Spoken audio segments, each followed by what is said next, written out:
Hello प्यारे बच्चों, स्वागत करते हैं आप सबके अपने यूट्यूब चैनल अफसर स्टडी IQ पर। जहाँ दोस्तों इस क्लास में देखेंगे क्लास 12 हिंदी का महत्वपूर्ण ऑब्जेक्टिव क्वेश्चन जो आपके आगामी एग्जाम की दृष्टि से बेहद ही काफ़ी ज़्यादा इंपॉर्टेंट होने वाला है। ठीक है, तो इस वीडियो को शुरू से लेकर अंत तक जरूर देखिएगा। कुल मिलाकर 20 ऑब्जेक्टिव क्वेश्चन को देखेंगे। इसमें से अगर आप 10 का सही कर लेते हैं, समझ लीजिए आपकी तैयारी बहुत अच्छी है। ठीक है, चलिए शुरू करते हैं। चलिए, पहला प्रश्न कह रहा है बाल कृष्ण भट्ट की रचना बातचीत क्या है। काफी इजी प्रश्न है। बाल कृष्ण भट्ट की रचना कौन सी है, तो कहिएगा बातचीत है। ये क्या है, एकांकी है, कहानी है, यथास्मरण है या फिर ललित निबंध है।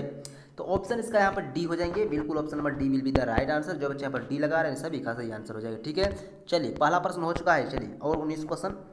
प्राकृतिक वर्ण से संबंधित कविता कौन सी है। प्राकृतिक वर्ण से संबंधित कविता कौन सी है। गांव का घर, उषा, संकेत या फिर हारजीत। तो क्या हो जाएंगे, उषा हो जाएंगे। उषा के रचनाकार शमशेर बहादुर सिंह है। ठीक है, चलिए अगला प्रश्न। अर्धनारीश्वर का संबंध किस विधा से, यानी कि अर्धनारीश्वर क्या है, निबंध है, कहानी है, एकांकी है, व्यंग है। अर्धनारीश्वर क्या है मेरे भाई, तो कहिएगा निबंध है। जिसकी रचना किसने की है, तो रामधारी सिंह दिनकर ने की है। ठीक है, अगला प्रश्न। परगीत और समास किनकी रचना है। परगीत और समास किसकी रचना है, बालकृष्ण भट्ट की, नामवर सिंह की, दिनकर की या फिर रामधारी सिंह दिनकर की। तो परगीत और समास किसकी रचना, नामवर सिंह की रचना है। ऑप्शन यहाँ पर क्या हो जाएगी, तो ऑप्शन इसका बी बिल्कुल सही आंसर है। ठीक है, अगला प्रश्न। तिरिच के रचनाकार हैं, यानी कि तिरिच के रचनाकार प्यारे बच्चों कौन है। जे कृष्णमूर्ति है, उदय प्रकाश है, मोहन राकेश है या फिर अक्षवेग है। तो क्या हो जाएंगे, तो तिरिच के लेखक कौन है, उदय प्रकाश नारायण है। क्या है, तो कहिएगा कहानी है। ठीक है, एक प्रकार की क्या है, कहानी है। अगला प्रश्न। इनमें से कौन सी रचना ओम प्रकाश वाल्मीकि की है। आपके पास चार ऑप्शन है। इनमें से कौन सी रचना ओम प्रकाश वाल्मीकि जी की है। रोज, सिपाही की माँ, जूठन या फिर शिक्षक। तो इसका राइट आंसर हो जाएंगे जूठन। जूठन किसी रचना कहिएगा, ओम प्रकाश वाल्मीकि की रचना है। ठीक है, अगला प्रश्न। 6 प्रश्न हो चुके हैं प्यारे बच्चों। आप लोग अभी तक कितना प्रश्न सही कर पाए हैं कॉमेंट में जरूर बताइएगा। ठीक है, हंसते हुए मेरा अकेलापन के लेखक कौन है। हंसते हुए मेरा अकेलापन के लेखक कौन है, मोहन राकेश, मलियज, उदय प्रकाश या फिर अक्षय, यानी कि अज्ञे होना चाहिए, यहाँ पर अक्षय दिया है, कोई बात नहीं। तो इसका आंसर क्या हो जाएगा, ऑप्शन नंबर बी हो जाएंगे। ठीक है, और वीडियो के अंत में आप लोग कमेंट करेंगे कि आप लोग कितना प्रश्न जो है ना आप सही कर पाए। ठीक है, चलिए वीडियो को लाइक भी कर देना है आप लोगों को। अगला प्रश्न कर रहा है एक लेख और एक पत्र के रचनाकार कौन है। एक लेख और एक पत्र के रचनाकार कौन है, भगत सिंह, सुखदेव, राजगुरु या फिर चंद्रशेखर आजाद।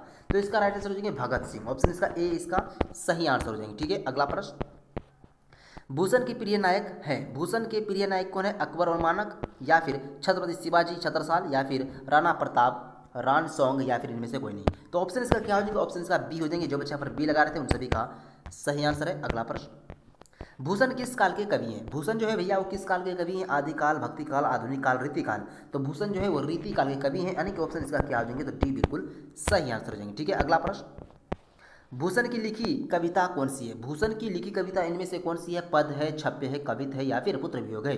तो भूषण क्या लिखे है जी, कविता लिखे हैं। ऑप्शन क्या लगाएंगे, ऑप्शन सी लगाएंगे। और बात करें छपकी, नाभादास ने लिखा है। पुत्र वियोग सुभद्रा कुमारी चौहान ने लिखा है। पद जो है तुलसीदास भी लिखे हैं, सूरदास भी लिखे हैं। ठीक है, चलिए अगला प्रश्न।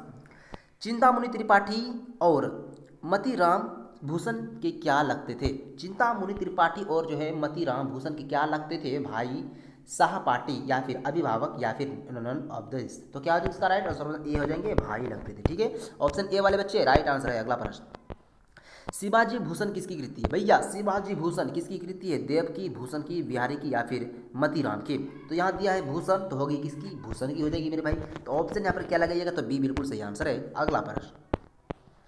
तुलसीदास का मूल नाम क्या है। तुलसीदास का मूल नाम क्या था बम बोला, राम बोला, हरि बोला, सर कौन बोला, तो राम बोला। तुलसीदास के मूल नाम क्या था भैया, राम बोला था। ऑप्शन यहाँ पर बी लगाइएगा। ठीक है, अगला प्रश्न का जवाब दीजिएगा। भक्तमाल के रचनाकार कौन है भैया। भक्तमाल पूछा जा रहा है। भक्तमाल कबीरदास, गुरु नानक, हरिदास या फिर नाभादास। तो भक्तमाल के रचनाकार कौन है भैया, नाभादास है। ऑप्शन यहाँ पर क्या लगाइएगा, तो डी लगाइएगा। ठीक है, अगला प्रश्न। सुभद्रा कुमारी चौहान की लिखी कविता कौन सी है। आपके पास चार ऑप्शन है। इनमें से कौन सी कविता जो है सुभद्रा कुमारी चौहान की लिखी हुई है। प्यारे नन्हे बेटे को, नहीं, विनोद कुमार शुक्ल ने लिखा है। पुत्र वियोग, बिल्कुल सुभद्रा कुमारी चौहान ने पुत्र वियोग लिखा है। हार जीत अशोक वाजपेयी ने लिखा है। गांव का घर ज्ञानपति ने लिखा है। अगला प्रश्न, ऑप्शन यहाँ पर क्या हो जाएंगे, तो बी बिल्कुल सही आंसर है। चलिए कुल मिलाकर जो ना इस वीडियो में हमने 16 इंपॉर्टेंट ऑब्जेक्टिव क्वेश्चन को देखा है जो आपके एग्जाम में काफ़ी बार पूछा गया। तो इस 16 ऑब्जेक्टिव में आप कितना सही कर पाए कमेंट में जरूर बताइएगा। और वीडियो पसंद आए तो वीडियो को लाइक भी कर देना है, ताकि हम जो वीडियो डालेंगे आपके पास नोटिफिकेशन मिल जाए। ठीक है, मिलते हैं नेक्स्ट क्लास में।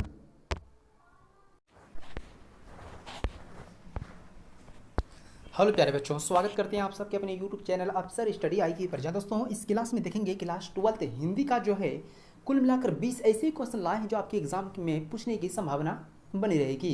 अगर आप भी इस बार एग्जाम देने वाले हैं तो इस वीडियो को शुरू से लेकर अंत तक जरूर देख लेना और इसी तरह की वीडियो पाने के लिए मेरे चैनल को सब्सक्राइब भी कर लेना। ठीक है, चलिए शुरू करते हैं।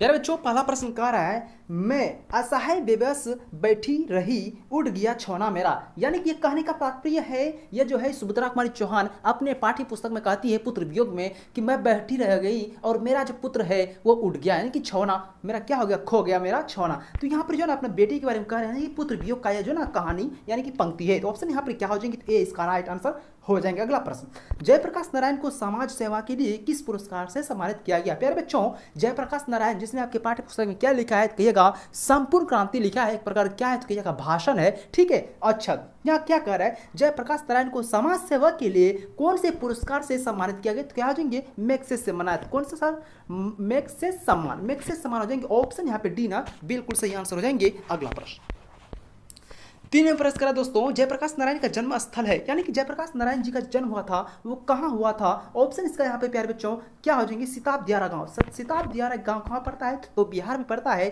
ऑप्शन यहाँ पे ए लगाइएगा, क्या लगाइएगा, ए लगाइएगा। ठीक है, अगला प्रश्न,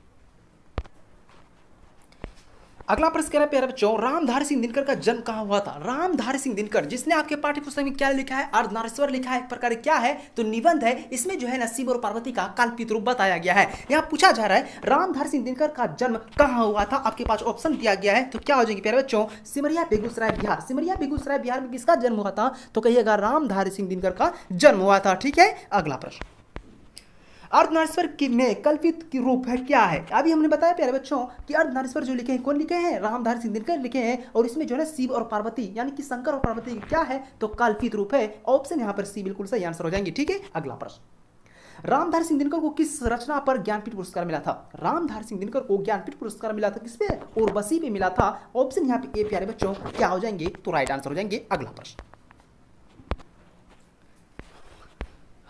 रोज शीर्षक कहानी में मालती के पति का नाम अच्छा ठीक है, कोई बात नहीं, गलती नहीं हुआ है। तो रोज शीर्षक कहानी है प्यारे बच्चों, क्या है तो रोज शीर्षक कहानी है। इसमें जो मालती के पति का नाम क्या होता है तो महेश्वर होता है। वो पेशे से क्या है, वो आपसे पूछा जा रहा क्या था, डॉक्टर था जो गैंग्रीन का इलाज क्या करता था। ऑप्शन यहाँ पर ए ना प्यारे बच्चों बिल्कुल सही आंसर हो जाएंगे। ठीक है, चलिए कोई बात नहीं, वीडियो को लाइक कर देना, आप लोग को पसंद आ रहा है वीडियो को लाइक कर देना है, चैनल पर नहीं तो चैनल को सब्सक्राइब कर लेना है इसी तरह के और भी इंपॉर्टेंट क्वेश्चन पाने के लिए। ठीक है मेरे बच्चों, अगला प्रश्न, चलिए क्या कह रहा है जी 8 नंबर, रोज शीर्षक कहानी। रोज शीर्षक कहानी में महेश्वर कौन फल लाया थे, यानी कि जो है रोज शीर्षक क्या है प्यारे बच्चों, कहानी है जिसकी रचना सच्चिदानंद हीरानंद वात्स्यायन आज्ञे जी ने किए थे। ठीक है, और इसमें जो महेश्वर जो मालती के पति होते हैं ये बाजार से कौन सा फल लाया करते हैं, लाया था कौन, आम सा फल। कौन सा फल, आम का फल लाया था। ऑप्शन यहाँ पर बी बिल्कुल सही आंसर हो जाएंगे। ठीक है, अगला प्रश्न, सन 1926 ईस्वी में भगत सिंह ने किस दल का गठन किया था, यानी कि सन 1926 ईस्वी में जो है भगत सिंह ने किस दल की गठन किया था, नौजवान भारत सभा, नौजवान दल, या फिर यहाँ पर ऑप्शन इसका ए हो जाएंगे। ठीक है, ऑप्शन इसका ए हो जाएंगे। और बात करें भगत सिंह की, जिसने आपके पाठ्य पुस्तक में क्या लिखा है तो एक लेख और एक पत्र लिखा है। ठीक है, अगला प्रश्न कर रहा है, भगत सिंह कैसे अपना आदर्श पुरुष मानते थे, यानी कि भगत सिंह जो है ना किसको अपना आदर्श पुरुष मानते हैं, तो क्या हो जाएंगे इसका राइट आंसर, इसका राइट आंसर हो गणेश शंकर विद्यार्थी। किसको, गणेश शंकर विद्यार्थी को। ऑप्शन यहाँ पर क्या हो जाएंगे, तो ऑप्शन इसका सी बिल्कुल सही आंसर हो जाएंगे। ठीक है, चलिए आज के लिए इतना ही, मिलते हैं नेक्स्ट क्लास में। वीडियो को अच्छा लगे तो वीडियो को लाइक करना है सभी को, चैनल को नए चैनल को सब्सक्राइब भी कर लेना। मिलते हैं।